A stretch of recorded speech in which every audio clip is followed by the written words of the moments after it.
Mack Rhoades, Baylor Director of Athletics, here with us on 365 Sports. And Mack, this segment's brought to you by Edward Jones, by the way. That was my bad on the open. But Mack, this has been now kind of a quiet week in realignment, but you do hear things from other parts of the country. Like Trev Alberts said, the next round of realignment could be a lot more disruptive as it is. Do you guys have to think about that actively, or how do you deal with the good news that's happened now for the Big 12, deal with whatever it could be coming later, and kind of guard against anything that's on the outside? Yeah, I think we're living in a time where it seems and feels like anything's possible, and so I think we always need to be mindful and on the lookout. At the same time, we got a lot of work to do when you think about, I think I'll probably reference it as the first four and then the second four to not confuse everybody. But, there was a lot of work in terms of the first four and with their beginning their membership here on this past July 2023, and now the next four, for next July 1, 2024. And so a lot of work to be done and a lot of conversations to be had. And yet, I think you've always got to be thinking about that next move. We believe that the addition of the 8 to the original 8, positions us well for a next TV contract, that would begin July 1, 2031. So, you think about, all of that. Do I think we get there? I probably would tell you I do, at this point in time. I think, there's still a lot to play out in college athletics. And I think one of the biggest pieces still to play out is the CFP. And, we all know that we're moving to 12, but does that even change? And then, what does the negotiation, the TV negotiation look like, for the CFP, and whatever that ends up being, does that stabilize some things for a period of time as well? So, a lot of different things, to be thinking about. And, but I think to your question, Paul, it's kind of after a big time victory, right? A championship game victory. You want to be able to take a deep breath in and reflect and enjoy. But you gotta get right back to work in terms of, next year and being ready and being prepared. So does that mean no real vacation time between now and the football season that's now looming, given the last time you were on vacation, a lot of that was wheeling and dealing and talking to schools on behalf of the Big 12? Or talking about schools, I should say. Yeah, so, I think that vacation is over as we know it, and we'll get into the football season and as I've had in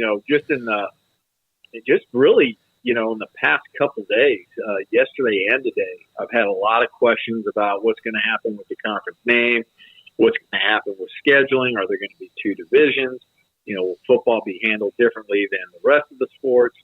When we think about scheduling, all of those things. And so that's just some of the work that we, the Big 12, all of us, I guess 16 of us now need to be thinking about and talking about. What does it do for our championships? How many teams are going to go to the women's basketball championship, the men's basketball championship, other championships? And so just a lot to be talking about. And, I think the good thing for the Big 12 about all of this is, we've positioned ourselves. So, if there's some additional change here in the future, that we can be part of that in a positive way, in in a good way. So, and Craig, I think you mentioned, or maybe Paul, but talking about some of the other chatter and the noise with the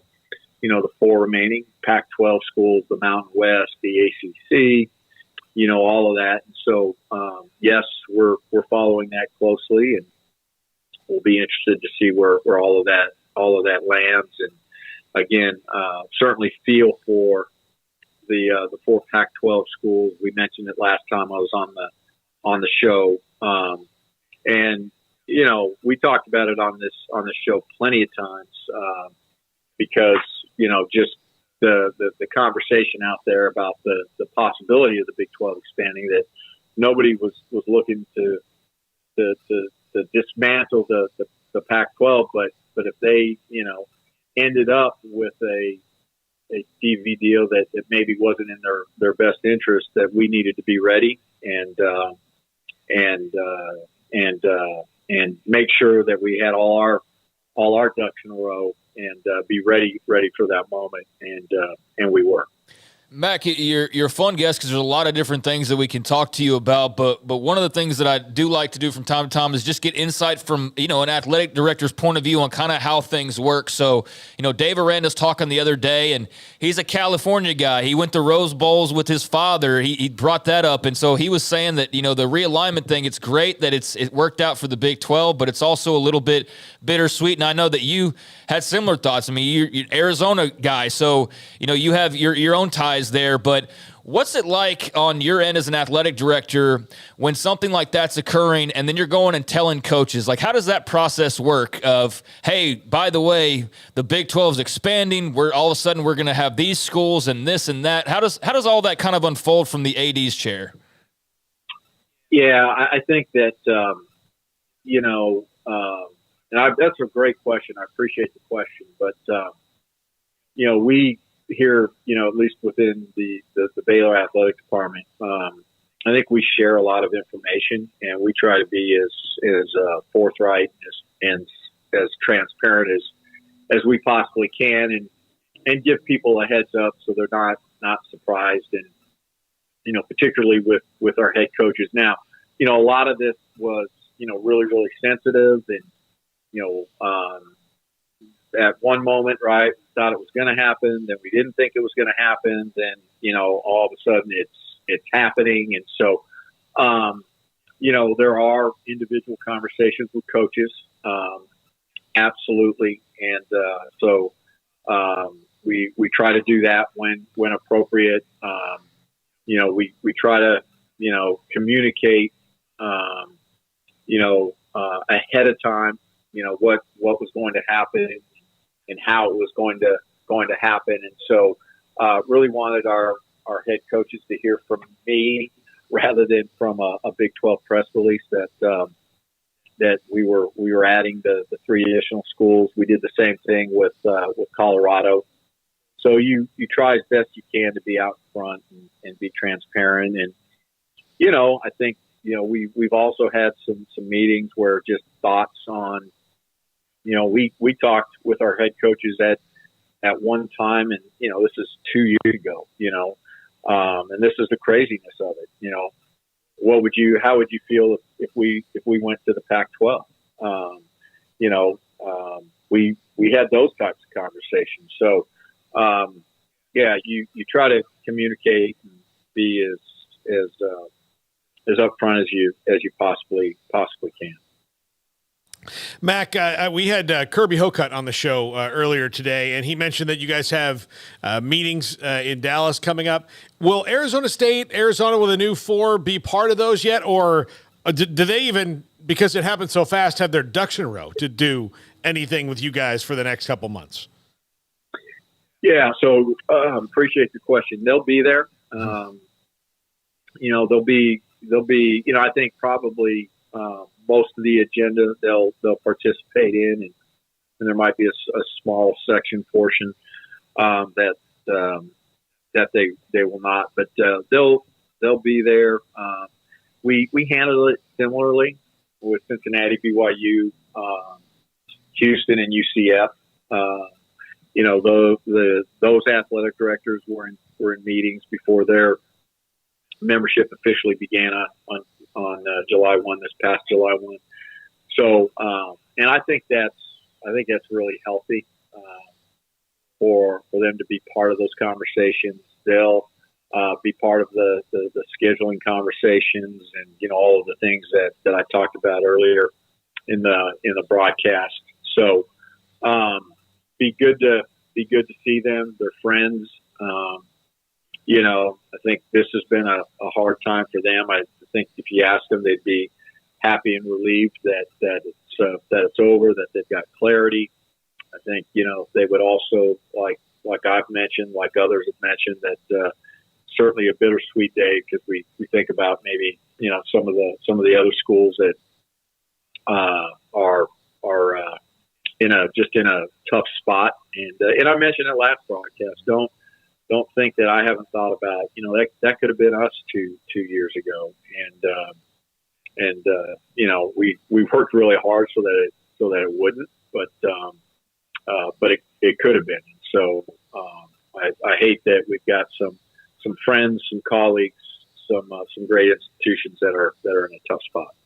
We don't always pull questions from the chat, but we do on occasion. And there was a good one yesterday that is right up your alley, and you could answer it far better than us. And now, granted, there's some nuance here that's needed, because I know it's just not this black and white. But 365, guys, this is from Chris. Managing donations in this era is crucial. If a donor gave Baylor $20 million, how would Mack split the money between NIL and the athletic department? So I know there's some nuance there missing, but what would you respond to that? $20 million going your way. How would that work in the athletic department as far as splitting that up, NIL versus, let's say, facilities or something like that? Yeah. So great question. I just want to make sure that Chris isn't trying to trick me into a compliance issue, because we really couldn't give any of that money to name, image, likeness. Now, right? Yeah, that's right. GXG Exchange could. So. But if we were having a conversation with a donor, and they were quite frankly asking, "Hey, I've got this pot of money, $20 million, back GXG Exchange. How would you recommend that we use it?" And here's the crazy thing about this, Craig. My answer tomorrow might be different, and I exaggerate when I say that, but things are changing so quickly. If we end up with federal legislation, I may answer it completely different than I do today. But there's no doubt that I would ask that some of those monies go toward name, image, and likeness. And so it would be some combination thereof of name, image, and likeness. Maybe not a capital project or student athlete services, but for us, where we're living right now, you're probably, over the next 3 years, probably half of it, 40%, 50% of it toward name, image, and likeness, because that's what we're living. That's the reality of what we're living right now. So I appreciate it's a great question by Chris. Yeah, Mack. With the and this is just maybe a personal preference, when legislation does happen, if it does, wouldn't it be easier just to take out, like, the guardrail, would be to make sure you protect the athletes, obviously, but to be able so that you could answer that question by saying, yes, here's an NIL fund here that you can directly answer those questions, opposed to kind of have to talk around it? Yeah. No doubt. And I think, Paul, one of the biggest questions, do we ever get to a place and point in time where, name, image, and likeness is done, from the university, from the athletic department, right? Does we have Bear Foundation, that raises money for scholarships, right? Do we have a division? Do we have a branch of the Bear Foundation that's for name, image, and likeness? Certainly would probably, help with efficiency and cut down on confusion. But, it's really odd. And what I mean by that is, you go back to the old Southwest Conference days and, SMU and, there was, rampant, things going on that were not in line with NCAA rules. And you had, really, donors in direct contact with student athletes and providing monies directly. And, I think over the course of time, everybody worked hard to try to clean that up. Now we all know that still happens, and at some places. But we've gone right back to that, and so now we've got this system in place where we've got these collectives, and we really can't be part of it. We can now assist or help, but we cannot provide those monies. And so now we've got, donors that are having, direct contact, financial contact with student athletes. And I just think there's liability there. And now, I think we've talked about this, just the escalation of gambling, on college athletics, and, the numbers are staggering, the amount of people that are gambling on college athletics. You can't tell me that people that are running collectives aren't gambling on college athletics. And so we've just put ourselves in a really, really dangerous spot. And then, we haven't provided any protections really for the student athlete. And so this idea of consumer protection, there's just really nothing out there in terms of, how many student athletes have been promised X amount and have not received it. How many student athletes maybe don't have a great understanding of, what the complete name, image, and likeness their deal is worth, and their representative, whether it's an agent or a friend or whoever, is taking more money than they should. And so it's just a bad system right now. Not to mention, young people, all of a sudden for the first time in your life, you have $250,000. Like what do you do with it? And some student athletes have that infrastructure, whether it's family or somebody that's truly looking out on their best interest. Here's how to manage it. Here's how to handle it. Be responsible. But you would be amazed at how many that do not. And just some of the stories, and it's sad to see how some of our student athletes are being taken advantage of it as well. Mack, last question for you. We had this brought up, I think, in the chat last week. Somebody sent us this question about scheduling. Would you guys be in favor? And you can run this off as your own idea if nobody's brought it up yet, and I'd be totally fine with that because it wasn't ours either.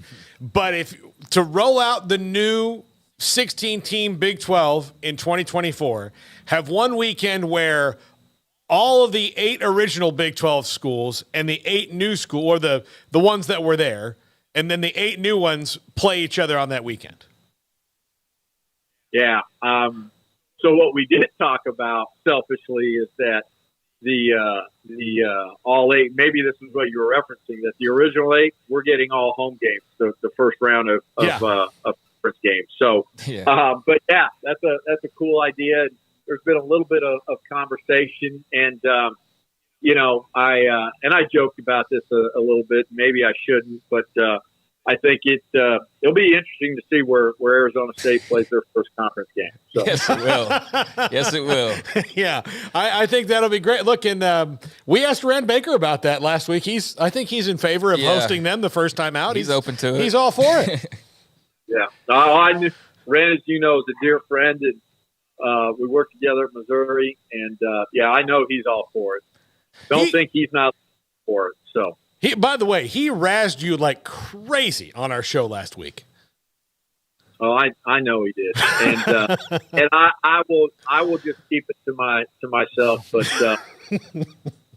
I'm just going to leave it there. It was it was no picnic working with Ren. He was my number 2 for about 15, 18 months at Missouri. So just keeping him in line was a full-time job. I believe it. Mack, thanks so much. Enjoy the week. We'll talk to you soon. All right. Thank you, gentlemen. Thank you. Mack Rhoades, Baylor Director of Athletics, with us here. And